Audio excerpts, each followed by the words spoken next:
Gracias, hermano Tony, gracias por esta presidencia. Y vamos al libro de Daniel, capítulo 8.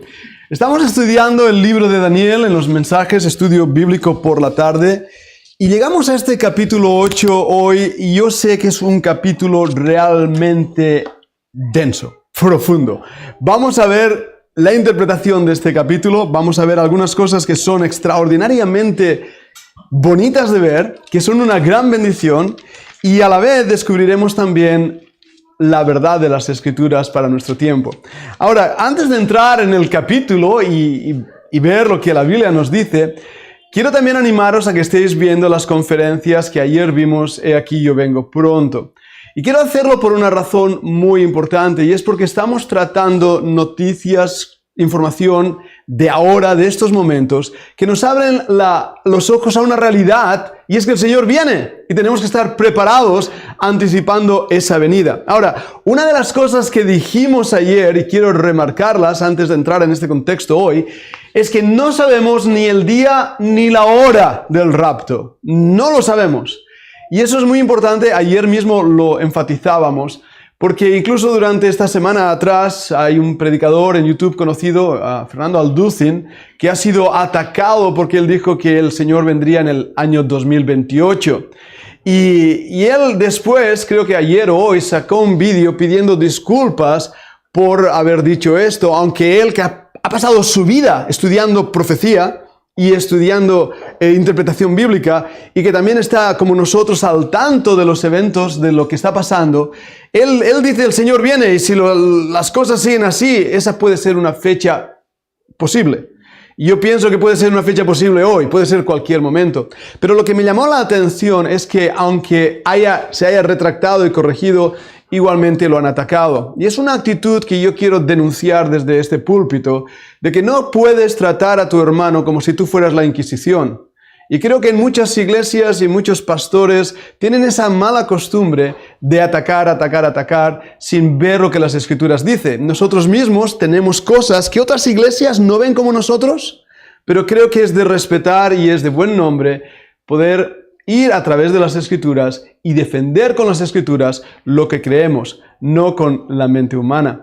Así que hoy, al interpretar Daniel capítulo 8, voy a ser cuidadoso, y a lo mejor algunas personas puedan tener una interpretación diferente. Y hay cosas que no sabemos de la Escritura.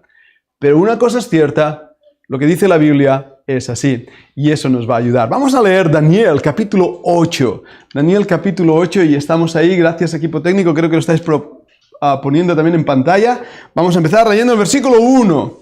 En el año tercero del reinado del rey Belsasar me apareció una visión a mí, Daniel, después de aquella que me había aparecido antes. Vemos una segunda visión, también con animales, como vamos a estar viendo, y algo muy interesante. Vi en visión, y cuando la vi, yo estaba en Susa, que es la capital del reino, en la provincia de Elam. Vi pues en visión estando junto al río Ulai. Alcé los ojos y miré, y aquí un carnero que estaba delante del río. Tenía 2 cuernos, y aunque los cuernos eran altos, uno era más alto que el otro, y el más alto creció después. Vi que el carnero hería con los cuernos al poniente, al norte y al sur, y que ninguna bestia podía parar delante de él, ni había quien escapase de su poder, y hacía conforme a su voluntad, y se engrandecía. Mientras yo consideraba esto, he aquí un macho cabrío. Venía del lado del poniente sobre la faz de toda la tierra, sin tocar la tierra. Y aquel macho cabrío tenía un cuerno notable entre sus ojos. Y vino hasta el carnero de 2 cuernos, que yo había visto en la ribera del río, y corrió contra él con la furia de su fuerza. Y lo vi que llegó junto al carnero, y se levantó contra él y lo hirió, y le quebró sus 2 cuernos, y el carnero no tenía fuerzas para pararse de delante de él. Lo derribó, por tanto, en tierra, y lo pisoteó, y no hubo quien librase al carnero de su poder. Y el macho cabrío se engrandeció sobremanera, pero estando en su mayor fuerza, aquel gran cuerno fue quebrado, y en su lugar salieron otros 4 cuernos notables hacia los 4 vientos del cielo. Y de uno de ellos salió un cuerno pequeño, que creció mucho al sur y al oriente y hacia tierra gloriosa. Y se engrandeció hasta el ejército del cielo, y parte del ejército de las estrellas echó por tierra y las pisoteó. Aún se engrandeció contra el príncipe de los ejércitos, y por él fue quitado el continuo sacrificio, y el lugar de su santuario fue echado por tierra. Y a causa de la prevaricación le fue entregado al ejército junto con el continuo sacrificio, y echó por tierra la verdad, e hizo como quiso, y prosperó. Entonces oí a un santo que hablaba, y otro de los santos preguntó a aquel que hablaba: ¿hasta cuándo durará la visión del continuo sacrificio y la prevaricación asoladora, entregando el santuario y el ejército para ser pisoteados? Y él dijo: hasta 2300 tardes y mañanas, luego el santuario será purificado. Y aconteció que mientras yo, Daniel, consideraba la visión y procuraba comprenderla, he aquí se puso delante de mí uno con apariencia de hombre. Y oí una voz de hombre entre las riberas del Ulai que gritó y dijo: Gabriel, enseña a este la visión. Vino luego cerca de donde yo estaba, y con su venida me asombré y me postré sobre mi rostro. Pero él me dijo: entiende, hijo del hombre, porque la visión es para el tiempo del fin. Mientras él hablaba conmigo, caí dormido en tierra sobre mi rostro, y él me tocó y me hizo estar en pie. Y dijo: he aquí, yo te enseñaré lo que ha de venir al fin de la ira, porque eso es para el tiempo del fin. En cuanto al carnero que vistes, que tenía 2 cuernos, estos son los reyes de Media y de Persia. El macho cabrío es el rey de Grecia, y el cuerno grande que tenía entre sus ojos es el rey primero. Y en cuanto al cuerno que fue quebrado y sucedieron 4 en su lugar, significa que 4 reinos se levantarán de esta nación, aunque no con la fuerza de él. Y al fin del reinado de estos, cuando los transgresores lleguen al colmo, se levantará un rey altivo de rostro y entendido en enigmas. Y su poder se fortalecerá, mas no con fuerza propia, y causará grandes ruinas, y prosperará, y hará arbitrariamente, y destruirá a los fuertes y al pueblo de los santos. Con su sagacidad hará prosperar el engaño en su mano, y en su corazón se engrandecerá, y sin aviso destruirá a muchos, y se levantará contra el príncipe de los príncipes, pero será quebrantado, aunque no por mano humana. La visión de las tardes y mañanas que se ha referido es verdadera, y tú guarda la visión, porque es para muchos días. Y yo, Daniel, quedé quebrantado, estuve enfermo algunos días, y cuando convalecí, atendí los negocios del rey, pero estaba espantado a causa de la visión, y no la entendía. Señor, bendiga su palabra en nuestros corazones. Vamos a orar. Señor, ante tu palabra queremos inclinarnos y pedir tu ayuda. Yo mismo en esta tarde, Padre, te necesito. Necesito, Padre, para tener comunión contigo y fuerza incluso para predicar. Necesito que tú, Señor, toques los corazones y las vidas, y no solamente de los que están aquí presentes, sino también de aquellos que estarán viendo el mensaje a través de YouTube. Sabemos, Señor, que el tiempo del fin se acerca, que tu venida está ya a las puertas. Y por eso más que nunca te ruego que nuestro corazón esté abierto a entender y escuchar tu palabra. Dirige, Padre, mis pensamientos, mis palabras. Ayúdame a predicar con denuedo. Te lo pido, te lo pedimos, en el nombre del Señor Jesucristo. Amén. Daniel capítulo 8. Al leerlo hoy, realmente te das cuenta la profundidad de este capítulo. Y al terminar con ese versículo en el cual el mismo Daniel dice que se encontraba enfermo, que estaba convaleciente, que pasó algunos días y que no entendía esa visión, ¿os habéis dado cuenta?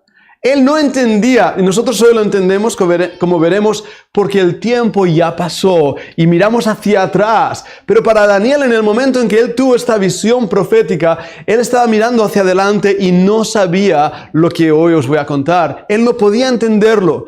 La misma complejidad de la visión hace que Gabriel tenga que venir un ángel, uno de los arcángeles, y darle la interpretación de ese sueño. ¿Lo habéis notado? Fijaros la importancia de este sueño, que Dios envía a uno de sus siervos, a un ángel, para que le dé la interpretación. Así que encontramos ya de entrada a este capítulo que estamos hablando de un tema complejo. Pero la misma revelación nos da una clave importante, y entraré más. Nos dice que esto es los medos y los persas. Es curioso porque lo menciona de una manera tan directa. Esa visión que le asombra, esa visión que le aterra, está siendo interpretada en estos pasajes. Y vayamos un momentito, y lo vais a ver en el versículo 20. En cuanto al carnero que vistes, que tenía 2 cuernos, estos son los reyes de Media y de Persia. ¿Lo veis? Ahora, en este momento, ¿dónde está Daniel? Está bajo la influencia directa ya, el imperio babilónico ha pasado, están bajo Media y Persia. Están siendo y preparándose el momento donde Greco-Macedonia va a surgir. Se encuentra en ese momento de la historia. Pero él está asombrado de lo que va a pasar. Bien, habiendo dicho eso en nuestra introducción, hay algo muy importante en este capítulo. Y es que este capítulo muestra claramente que Dios cumple su palabra. Que Dios cumple su profecía. Y que cuando Daniel estaba viendo esta visión, él no entendía, estaba asombrado. Pero como vamos a ver, todo lo que aquí estaba escrito se cumplió. Lo cual nos muestra que lo que no se ha cumplido todavía, y hay cosas en este capítulo que no se han cumplido, y hay cosas en el capítulo 9, 10, 11 y 12 que no se han cumplido, pero las cosas que se han cumplido son prueba que las demás se van a cumplir, porque Dios no miente. Y por lo tanto tenemos que acercarnos a esta palabra de Dios con la seguridad de que lo que Dios dice es verdad. Por eso nosotros en esta iglesia local creemos en el rapto de la iglesia. Y creemos que van a venir 7 años de tribulación después que la iglesia sea llevada a los cielos. Y creemos que va a haber un grupo de naciones y un grupo de corporaciones y un grupo de personas y de espíritus demoníacos que van a gobernar aquí en este tiempo de 7 años de tribulación. Mientras la iglesia de Jesucristo se goza con su amado Salvador en el cielo, con las bodas del Cordero, tomando de nuevo la cena del Cordero, disfrutando de ese tiempo de comunión íntima entre la novia y su amado esposo, el Señor Jesucristo. Y después de ese tiempo ahí en el cielo, mientras en la tierra hay destrucción, caos y muerte, la iglesia de Cristo volverá con su Señor. El Señor Jesucristo pondrá sus pies en el monte de los olivos, se partirá el gran monte en 2, y el Señor Jesús establecerá un reinado de 1000 años, llamado el milenio, donde nosotros, su iglesia, ya con un cuerpo glorificado, seremos reyes y sacerdotes y serviremos al Señor por 1000 años. Esto es lo que entendemos de la Biblia, esto es lo que entendemos de la profecía. Todavía no se han cumplido esas cosas, pero se van a cumplir. ¿Cómo? Vamos a ver un momento en el capítulo 8 lo que significa. Voy a intentar desglosar cosas. Sé que es tenso lo que voy a enseñar, pero os pido vuestra atención y los que estáis ahí en YouTube va a quedar grabado, así que después también podéis reverlo, parar, darle al stop, tomar notas y de esta manera nos va a ayudar. Capítulo 8 es la profecía de la derrota de los persas por los griegos y la profanación del templo por Antíoco Epifanes. Este es el tema de este capítulo. Las predicciones del capítulo 8 hasta el capítulo 11 son exactísimas. Es que son tan exactas, como vais a ver, que asombra.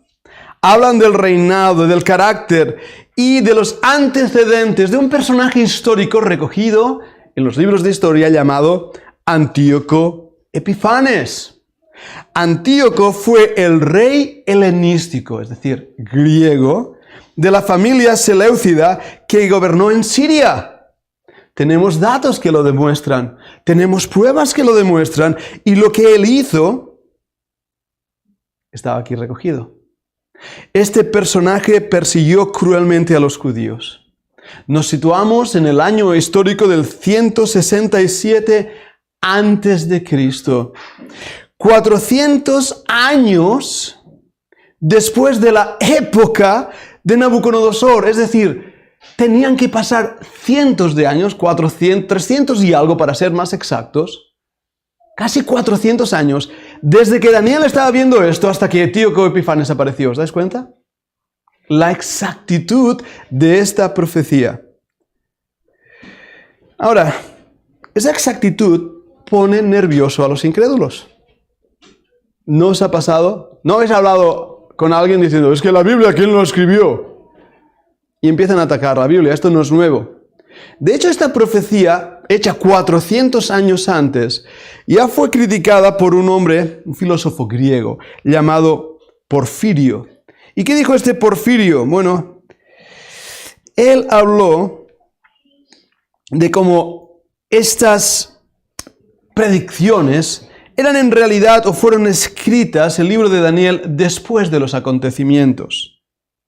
Este era un anticristiano del siglo III que ya estaba diciendo, bueno, es que realmente no es profecía, sino que el libro de Daniel fue escrito después de Antíoco Epifanes.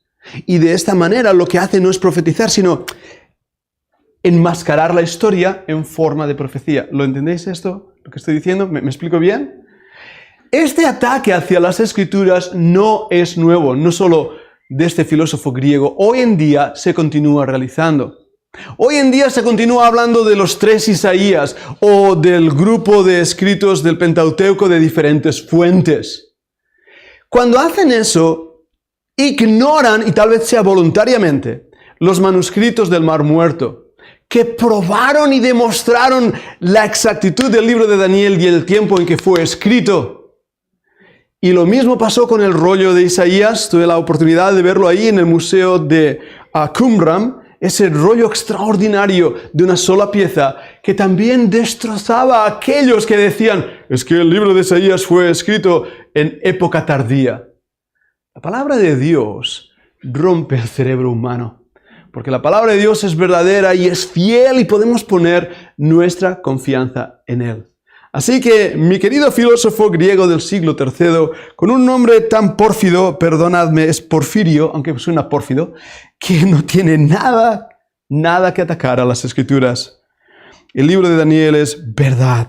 Y la fecha tradicional nos sitúa en ese 551 a.C., cuando Dios mismo le está dando a Daniel, a través de un sueño, una visión de un carnero y de un macho cabrío, lo que va a acontecer. En este capítulo da detalles sobre el segundo imperio mundial y también sobre el tercero.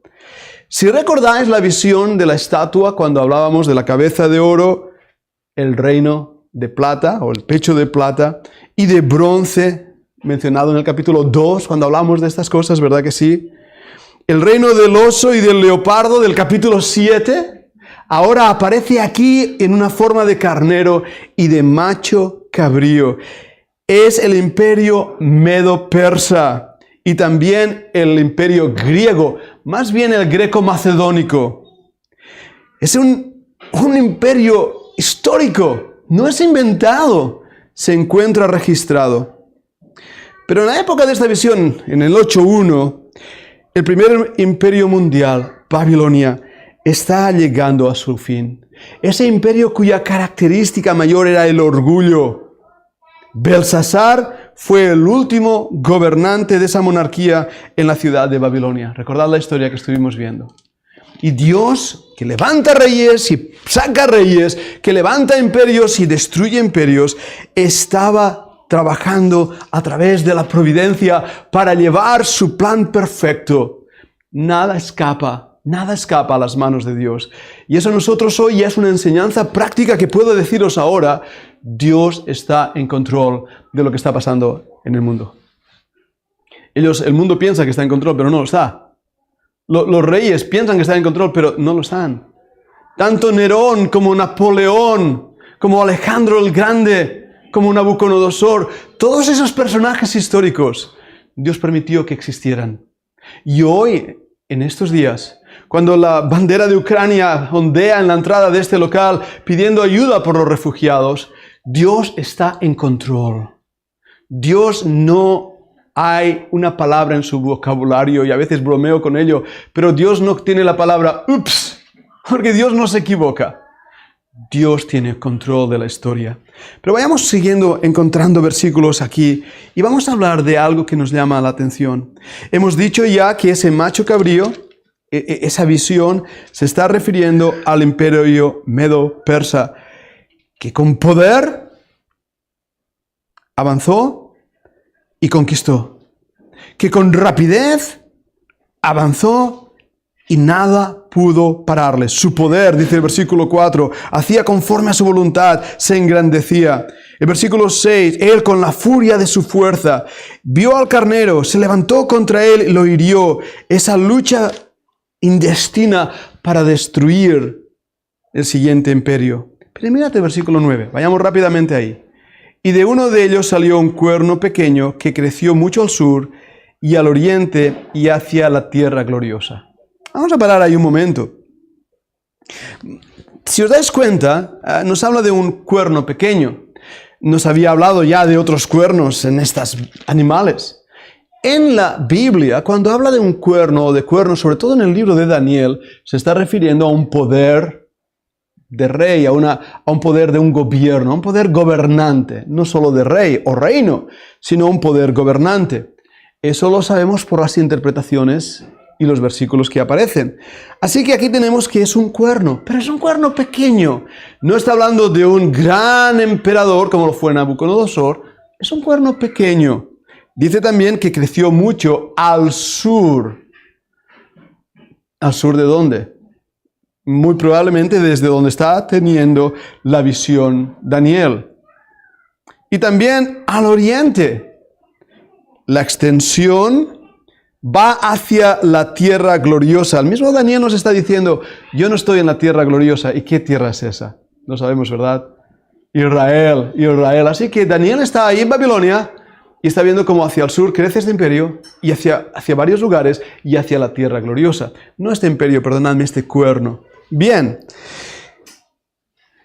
en el año 171 al 164 a.C., Antíoco Epifanes de la historia salió de Siria, uno de los 4 reinos notables de los versículos 8 y 22, como hemos leído. El versículo 8 dice, y el macho cabrío se engrandeció sobremanera, pero estando en su mayor fuerza aquel gran cuerno fue quebrado y en su lugar salieron otros 4 cuernos notables hacia los 4 vientos del cielo. Estos son 4 generales que expandieron su tierra, conquistaron. El versículo 22, y cuando el cuerno que fue quebrado y sucedieron 4 en su lugar, ¿lo veis? Significa que 4 reinos se levantarán de esa nación, de Siria, aunque no con la fuerza de él. ¿Lo veis ahí la interpretación? 4 pequeños cuernos están tomando el control. Bien, pues uno de ellos, uno de los 4 reinos notables de esos versículos, era Antíoco Epifanes. Persiguió a los judíos, hizo algo peor, profanó el templo en Jerusalén sacrificando un cerdo. Eso era una blasfemia delante de Dios. En este tiempo, el templo está funcionando. Están tipificando el sacrificio del Señor Jesucristo. Y es por eso que era necesario honrar esos sacrificios, porque Cristo, el sumo sacrificio, aún no había venido. Pero este hombre, inspirado por el mismo diablo, profanó ese lugar santo. El Señor nos dice que no pisemos la sangre del testamento eterno, ¿verdad que sí? La sangre que fue puesta en las puertas ahí en Egipto no podía ser pisoteada. La sangre, aún siendo simbólica en los sacrificios del Antiguo Testamento, nos habla del sacrificio que iba a realizar el Señor Jesucristo. Pero Antíoco Epifanes, sacrificando un cerdo que era un animal impuro para los judíos, lo sacrificó en el lugar santo. Y vemos ahí esa profanación. Hablaremos de un cuerno pequeño más adelante, que ya no es Antíoco Epifanes. Vuelve a ser mencionado en los versículos 23 hacia adelante, otro cuerno pequeño. Y muchos dicen este es el anticristo. Y hablaremos de ello y haremos una interpretación y un estudio general del anticristo. No lo quiero hacer hoy, pero vamos a ver algunas cosas que nos van a llamar la atención. Por otra parte, debo decir esto. el cuerno pequeño de este capítulo 8 surge de uno de los 4 cuernos, lo que he leído en el versículo 9 y 22. De esos 4 generales sale este Antíoco Epifanes. Y se divide el tercer imperio, el imperio griego. Así que Babilonia, Medo-Perso, Greco-Macedonia, el tercer imperio. ¿Y cuándo se dividió? Después de la muerte de Alejandro. Y lo vemos eso en el versículo 21 y 22. Mira el versículo 21. El macho cabrío es el rey de Grecia. ¿Quién es ese rey de Grecia? Alejandro. Alejandro es el rey de Grecia. Y el cuerno grande que tenía entre sus ojos es el rey primero. Y en cuanto al cuerno que fue quebrado y sucedieron 4 en su lugar, significa que 4 reinos se levantarán de esa nación, aunque no con la fuerza de él. Cuando Alejandro murió, su reino fue dividido en 4. Antíoco Epifanes se levantó entre los 4, era uno de los 4. No tenía la fuerza que tuvo Alejandro, no tenía su valor. Era uno de los 4 generales de Alejandro. Pero su valor fue usado por Satanás y su poder fue usado por Satanás para desacrar el templo. Bien, vayamos al versículo 13. Dice, entonces oí un santo que hablaba y otro de los santos preguntó a aquel que hablaba, ¿hasta cuándo durará la visión del continuo sacrificio y la prevaricación asoladora, entregando el santuario y el ejército para ser pisoteados? ¿Qué pregunta, eh? Y él dijo, hasta 2300 tardes, mañanas, y luego el santuario será purificado. Yo entiendo por qué Daniel no podía dormir, se sintió malo, enfermo, porque estas preguntas son complejas. ¿Qué es esa desolación? Bueno, cuando miramos el libro de Daniel, se habla 7 veces de esa palabra desolación. De hecho, se habla aquí de la desolación del santuario, en el versículo 13. Y esa desolación fue cumplida, realizada, esa desacración por Antíoco Epifanes, como he estado hablando. Pero también la palabra en el 9:17, y no vamos a ir viendo estos pasajes para ganar tiempo, habla como el santuario también va a ser desacrado, va a ser desolado. Y como con referencia a la situación en tiempos de Daniel, cuando en tiempos de Daniel fue también el santuario desolado. Durante el tiempo en que los judíos estaban en exilio. En tercer lugar, nos habla de la desolación de la tierra. La tierra de Israel durante el tiempo de este exilio estaba desolada. Pero también de forma general, en el 9:18, la tierra será desolada. En cuarto lugar, vuelve a aparecer la palabra desolación del santuario en el 9:26. Y eso se cumple en el año 70, cuando el general Tito entra en Jerusalén y destruye el templo en Jerusalén y la ciudad. Y empieza la gran dispersión de los judíos hasta la fecha del 1948, el 18 de mayo. Imaginaros, desde el 70 después de Cristo con el general Tito hasta el 18 de mayo de 1948, los judíos no tuvieron nación llamada Israel, no tuvieron capital llamada Jerusalén o Tel Aviv, en el caso de hace unos años atrás. Pero Dios cumplió su palabra, haciendo regresar a su nación a la tierra prometida. Por último, el santuario vuelve a ser también desolado en varios pasajes y tiene que ver aquí con la bestia, con el anticristo. Pero vamos a hablar de esto más detenidamente. Si estuvisteis ayer en la conferencia, ¿algunos os asombró cuando hablamos del templo? Y la pregunta que lanzamos, ¿verdad?, es ¿a qué templo se refiere? ¿Estamos pendientes de la construcción del templo como señal antes del rapto? Porque aquí en Daniel se habla aparentemente de ello. Pero ¿se habla aparentemente de ello o se habla de ello? Y esa es una pregunta que os lanzo, porque si el Señor está diciendo que su iglesia es el templo, y si estamos hablando de que el sacrificio es el Señor Jesucristo, ¿para qué necesitamos un templo? ¿Lo ves? El templo de los judíos puede ser levantado o no. La localización del templo aún en nuestros días es una lucha continua entre los arqueólogos. ciertas ramas de arqueología, pero bíblicamente tenemos que regresar a las Escrituras, ver lo que la Biblia dice, comparar los textos y hacernos pensar en una realidad que para mí es importante. La señal del rapto no es la construcción del templo. No quiero adelantarme porque lo hablaremos más de ello, pero tenemos que ver que lo que el Dios dice en su palabra es lo que debemos creer, no lo que dicen los libros de teología, lo que Dios dice en su palabra. Bien, entonces este Antíoco Epifanes, vuelvo de nuevo a mi tema, desacra el templo.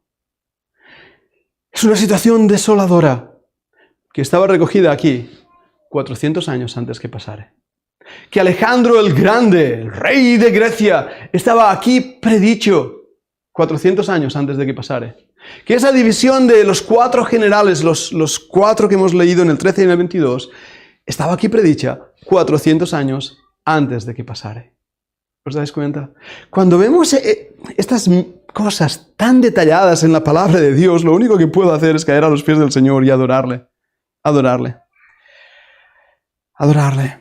En el 8:14 dice, y él dijo, hasta 2300 tardes y mañanas luego el santuario será purificado. ¿Sabéis? Ese es el dato exacto que se cumple durante la amarga persecución al mandato de Antíoco Epifanes.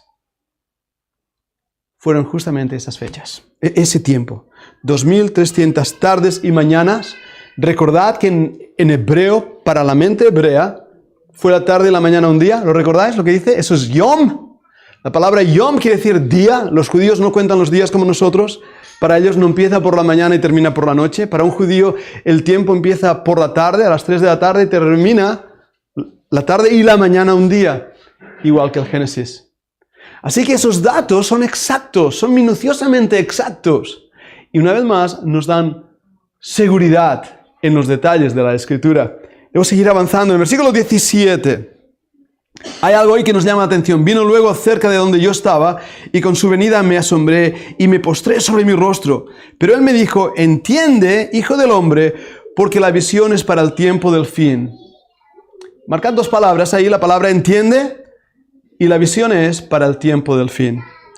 Porque en Daniel nos habla repetidas veces del tiempo del fin. Y hay 2 tiempos. Históricamente, el fin del tercer imperio, aquí, griego, de Alejandro, una de las cuyas visiones o divisiones dio lugar al cuerno pequeño, a Siria, del versículo 9, con Antíoco Epifanes. Bien. Pero ese tiempo del fin se refiere también a un tiempo profético en el futuro, el fin de los tiempos de los gentiles, el tiempo del fin, cuando el Señor vuelva y establezca su reino. Y tenemos que ver esto en la profecía también para entenderlo, que muchas profecías tienen un cumplimiento exacto en el tiempo y un cumplimiento futuro. Un caso típico, cuando Isaías 9:6, que repetimos en cada Navidad, ¿verdad? Y aquí la Virgen concebirá un hijo y llamará su nombre. Bien, esa es una profecía, una señal para Israel en cuanto a que la esposa de Isaías iba a tener un bebé. Y su nombre iba a ser Emmanuel. Y eso iba a ser una profecía para Israel en ese momento. Pero vemos también que es una profecía directa al futuro en cuanto a la venida del Mesías, porque es Dios con nosotros. Así que tenemos esas 2 realidades. Y aquí en el tiempo del fin vemos lo mismo. El tiempo del fin en cuanto a estos imperios que estaba hablando, Grecia, Macedonia, etc. Pero también el tiempo del fin en los días que nosotros estamos viviendo. Y me gusta que diga, entiende, entiende. Porque una de las cosas que hemos estado repitiendo a través de las conferencias y de las predicaciones es que estamos viviendo en días que la gente no entiende. La iglesia está muy dormida. No entendemos los días que estamos viviendo. Cuando hemos hablado de algunas cosas, hay gente que se pone las manos en la cabeza y dice, uy, Pedro, que estáis siendo muy alarmistas. O, uy, pastor, que esto es conspiranoico.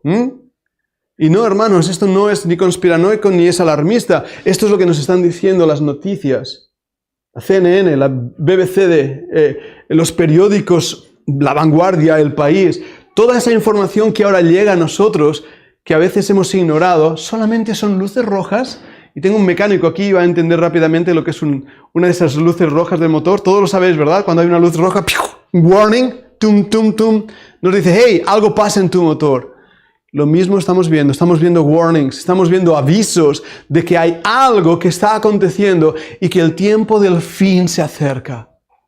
Pero la pregunta que me hago es, ¿lo estamos entendiendo o no? Uno de los peligros grandes que tenemos es ponernos a dormir y no estar apercibidos de la venida del Señor.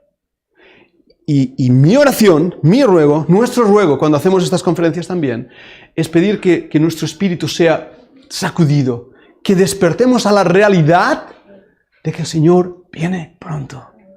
Y que su palabra, que aquí se cumple con esos detalles tan marcados, nos abra los ojos para decir, si esto se cumplió, el resto va a cumplirse. Y nuestro corazón esté ardiendo por las cosas del Señor. Creo que era importante aquí las señales, todo lo que hay aquí es muy importante. El versículo 20, en cuanto al carnero que vistes, que tenía 2 cuernos, estos son los reyes de Media y de Persa. Si lo comparamos con el versículo 3 y 4, el cuerno más alto que apareció en su lugar era Persia, porque era Media y Persia. En la otra visión había un animal que cojeaba de una pierna. ¿Por qué? Porque tenía una más fuerte que la otra. Y es por eso, es el reino de Media y de Persa. Y por último, el versículo 22. Los 4 reinos del versículo 22. En cuanto al cuerno que fue quebrado y sucedieron 4 en su lugar, significa que 4 reinos se levantarán de esta nación, aunque no con la fuerza de él. Los 4 reinos en que se dividió el imperio de Alejandro, eso fue en el siglo IV antes de Cristo, Macedonia, Siria, Egipto y Asia Menor. Los voy a volver a repetir. Era Persia, era Macedonia, Siria, Egipto y Asia Menor. Y lo veremos en el capítulo 11 cuando volvamos allí. Capítulo 8 de Daniel nos da detalles tremendos. No voy a hablar ahora y voy a dejarlo ahí porque quiero entrar a ver ese cuerno pequeño, ese anticristo que va a surgir, ese ser que va a gobernar. Estoy ahí usando palabras y lo vamos a estar viendo muy detenidamente qué puede significar eso. Os invito a que sigáis también con nuestras lecciones sobre esto porque puede ser realmente asombroso lo que descubramos en la palabra de Dios. Pero como conclusión a esta enseñanza de hoy, a este estudio bíblico, quiero remarcar la verdad, la Biblia tenía razón. No necesitamos defender la Biblia. Alguien me preguntó la semana pasada, ¿pero es que la Biblia necesita ser defendida? No, no necesita ser defendida porque es la palabra de Dios, es verdadera. Y aunque el mundo no la crea, es verdad. Pero cuando hablamos de estas cosas o utilizamos lo que llamamos apologética cristiana, es para tapar la boca del incrédulo. Y siempre lo he dicho, la apologética cristiana, la defensa de las Escrituras, no convierte a las personas, pero les tapa la boca cuando atacan la Biblia. Y he empezado en mi introducción hablando de este filósofo griego, cuyo nombre prefiero olvidar, Porfirio, el cual atacó el libro de Daniel. ¿Dónde está Porfirio? Pues yo ni lo conocía. En algún lugar perdido debe estar enterrado en el polvo, tal vez de Grecia, entre los grandes filósofos. Pero ¿dónde está Daniel? Hoy hablándote a ti y a mí, con un corazón realmente que nos da seguridad que la palabra de Dios es verdadera y se va a cumplir. Quiera el Señor ayudarnos a abrir nuestros ojos y esperarle, porque Él viene pronto. Vamos a orar. Te damos gracias, Padre, por tu palabra que no hace falta que sea defendida, pero a la vez, Señor, sí hace falta que sea proclamada. Y tú nos has dado la mente y el conocimiento para poder darnos cuenta de la necesidad de estudiar las Escrituras. No es fácil, Señor. Tú nos has dado un cerebro para usarlo. Y por eso te pido que nos ayudes a tener una mente despierta y anhelosa de descubrir las verdades de la Biblia. Y podamos ir al texto y leer el texto. No simplemente seguir los caminos ya trazados o quemados por otros, sino buscar en tu palabra lo que tu palabra nos dice. Avívanos, Señor, danos de ti, danos de tu visión, de tu entendimiento, como Daniel te rogaba, quería entender la visión, Y nosotros hoy la entendemos al mirar hacia atrás y ver el cumplimiento profético de todas estas personas, Alejandro, Antíoco Epifanes, los 4 generales, las 4 divisiones del imperio. Señor, tú fuiste perfecto al darnos esa revelación. Y sabemos que tu venida será así también de perfecta, aunque hay cosas que no entendemos. Y Señor, hay cosas al leer Daniel o Apocalipsis que aún luchamos con ellas, pero creemos que tú nos darás las respuestas. Y por eso nuestra confianza está en tu palabra. Así te pedimos tu bendición y lo hacemos, Padre, en el nombre del Señor Jesucristo. Amén. Gracias, hermano. Hermano Tony, pasamos la ofrenda y también seguimos cantando. Gracias.